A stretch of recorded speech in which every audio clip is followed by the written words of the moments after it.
Hello and welcome to today's video. Today we are here and we're trying the AFEELA prototype. I'm assuming that's the name, how you say the name of the car. Now, this is a brand new car into Gran Turismo. And this is actually a car that is its own brand, but it's Sony Honda Mobility. Oh my god, this thing turns great. Um, so it's a car made by Sony and Honda together, but it's kind of its own brand. So that is what it is. And it's a all-electric car, so that part's kind of lame. But the fact that it's Sony making a car is kind of cool, along with Honda doing it too. So I just want to see how this thing brakes. Okay, I mean, brakes pretty well. Now, the only thing I've changed with this car, of course, as I do in all of these car review videos, is put racing soft tires on. Just because when we get to Daytona to test and put it on the lap board, it's only fair to have all the cars with the same tires so it can perform at least in that aspect. Again, none of the cars are really ever modified unless I've already done it before, but I do want to have racing soft tires because, again, if we're driving on the track, having road tires doesn't make any sense. But yeah, no, I think it's an interesting car. Again, Sony and Honda working together. Of course, Honda made cars forever, and they're, pretty good at making electrical components of engines. I mean, they're in F1, or they're kind of in F1 with Red Bull. So, I mean, they made that engine that's been pretty dominant. Won a lot of races and championships since 2021. And even going back to 2019 when they joined Red Bull, they've won a decent amount of races. So, it's one of those things that Honda knows what they're doing, obviously. They have a lot of cars that they make. And Sony knows a lot of the tech side of it. So if you want to, make a car that competes with Tesla, being able to put like a PlayStation in your car is beneficial, because Tesla has a lot of those features and things that you can, have with a car like that. So it's got all the screens and stuff. So if you're gonna do that type of stuff to really compete with a Tesla in that aspect in the market, having Sony do all that stuff does make sense. So I think it's cool. Again, this car was just added into the game, the most recent update, and actually it is free, which makes sense. I figured, maybe they give it out free so that way everybody can try it out. So let's see what the inside of it looks like. I'm actually kind of curious to see this. I'm gonna actually stop the car here and just move the camera around slightly. So it's got that same kind of wheel that you'd expect in like a Tesla. Giant ass screen though. What the hell? And I'm assuming that's all gonna have, again, the capabilities of a PlayStation 5 in it, most likely. I think that is part of it.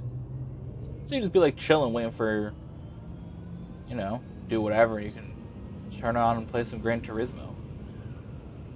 That'd be cool. You could drive this car in Gran Turismo after you drove it somewhere already.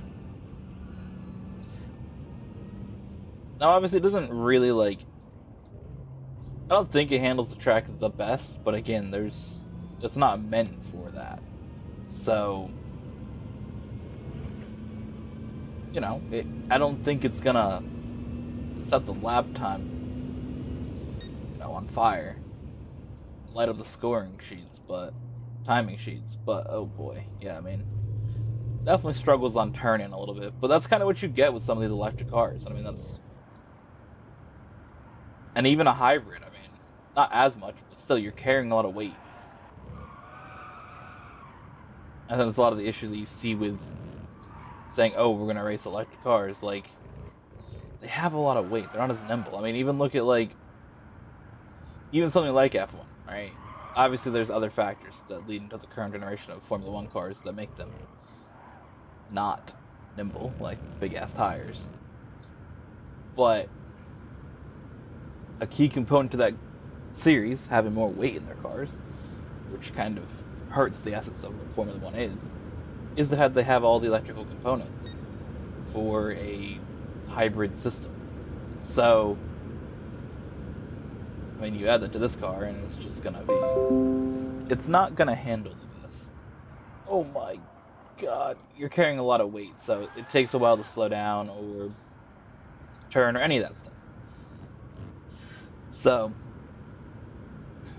you know, it's whatever, but...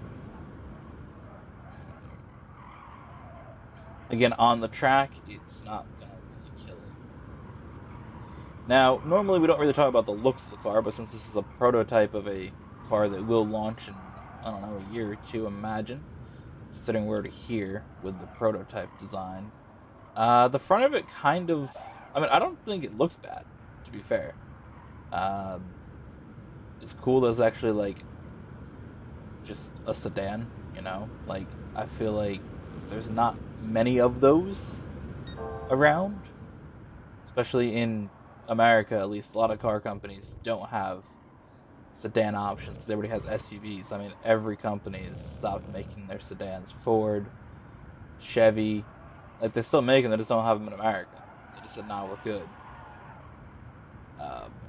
Pretty much the ones that make sedans that you can buy now is like Toyota. You can buy a Camry. You can buy an Accord. So Honda's got theirs. And that's pretty much it. Oh, I think you get a Nissan Altima still. It's pretty much the cars. So, I seen the other day that Subaru stopped in the Legacy, which I was disappointed by. So, it's cool to see the cars actually, like, you know, a sedan and not just, oh, we made an SUV. I'm so bored of SUVs. I mean, SUVs are fine, right? But my mom's got a Forester. I like driving that, but I don't know. I like to have a smaller car. Like, again, it doesn't have to just be a sedan, but something that's a little smaller, right? Like, I got an Impreza, right? I got the hatchback. I don't have the sedan version, but, and I think the Impreza looks better than the hatchback. But still, it's a smaller little car. That's what you want. So the fact that this is a sedan, hopefully they sell it in America, and it's cool to see more sedans on the road. Hopefully, I was looking at the car. I do like the front of it. It has a little bit of a look to the new Camry. I feel like it gives that sort of vibe. But I like it. I don't know. I mean, I don't think I'd buy it. I don't know how much it's gonna cost, but yeah, I don't mind it. I think it's an interesting car. So that is the AFEELA prototype. But now we gotta take it to Daytona Road Course, give it one lap, and see, can it match some of the other cars on the scoreboard. Let's find out right now. Alright, we have arrived at Daytona, at the Daytona Road Course. And now, have we had any electric car around the track? I don't think we have. Looking at this list, I don't think we have had an electric car. So, let's see the cars that are in the 600 range. The Toyota Supra race car and the Ferrari 458. This is about the same as the Ferrari 458. Now, the thing is, the Ferrari 458, where's that? That had street tires. That was before I was putting the soft tires. That was kind of like one of the cars that I said, alright, we got to put the proper tires on the car. Our most recent car that we reviewed was this. The Bulgari aluminum Vision Gran Turismo. Or aluminium, could say. Make it sound better. Alright. I think we probably will see this car. I would expect it to be in this range, to be fair. I don't think it's going to be as slow as these, but I don't think it's going to be top 10. We haven't had an electric car around, so that'll be interesting to sort of see how that does. And how it brakes and all that stuff. Because again, driving the electric cars, they do have slightly different braking and handling. So to see how it handles, its first turn. And again, if I mess up the first turn, I typically do reset it. But I don't always reset every little mistake. So here we go. Again, I haven't practiced this. This is just my first lap.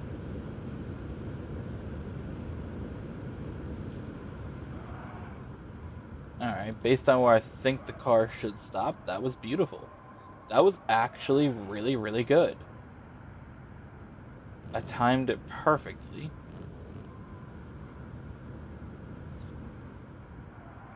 Alright, another good turn here. Yeah! Alright, we're doing good. We're doing good. We are doing good so far.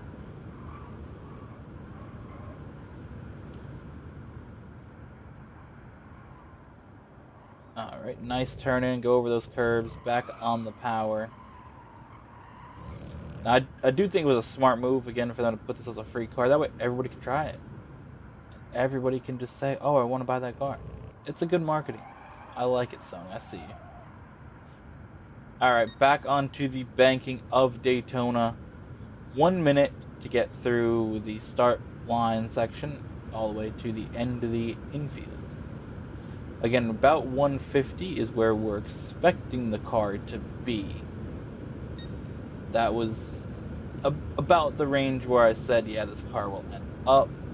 I'm going to brake now to make this back straight chicane,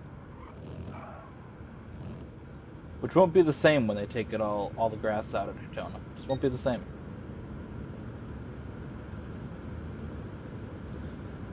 Alright, here we go. Try and stay as close to that yellow line as we possibly can without messing it up. Alright, 150. We're going. We're gonna hit 2 minutes, just under 2 minutes. Okay. Wow. A little slower than I thought it would be, but I don't think that's a terrible time. I don't think it's terrible. Obviously, it's not going to be setting the... Yeah, I mean, it was around the car I said it would be. I said it would be around the Ferrari. I thought it would be a little closer to the Ferrari. I thought it might even be ahead of it. But, AFEELA prototype 2024. Just ahead of the Mercedes-Benz SLR McLaren, which again, that didn't have racing tires, so I think it could have been a faster time. But just above that, the Toyota Supra from 1997 and the Subaru BRZ. So 16th fastest car. I mean, some of these are just insane. So I mean, it wasn't going to touch those. I think these times went by when we were like in the chicane. So that's crazy though to see like the gap. Like these cars times were the chicane. Either way, that is that. I hope you guys enjoyed, and we'll see you guys in the next one.